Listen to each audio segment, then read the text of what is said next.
45 Algériens ont été guillotinés au temps de François Mitterrand. Quand on vous chante que la gauche française défend les droits de l'homme et la justice, c'est archi faux. Et voici l'histoire que l'on veut vous cacher. Mitterrand, c'est lui qui a envoyé des condamnés à mort à la potence en signant les actes, etc. C'est lui qui a dit l'Algérie c'est la France en 54. Tout le monde connaît Mitterrand, l'icône socialiste, mais beaucoup ignorent le secret sanglant de son passé.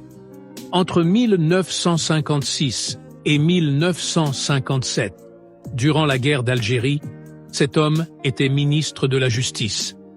Regardez bien ce qu'il a fait.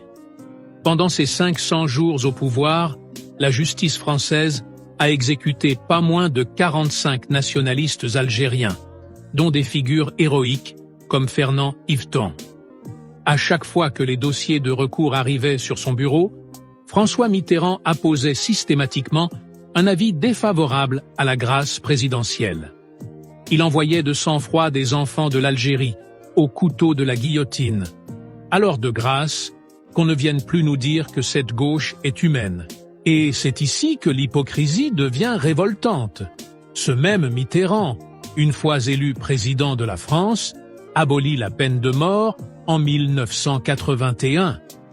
Quel cinéma! Quelle hypocrisie! Quand ça concerne les Français, il fait tout pour les épargner de la mort. Mais pour les Algériens, il les envoyait tous au couteau de la guillotine. Droite ou gauche, ils sont tous pareils face à notre pays.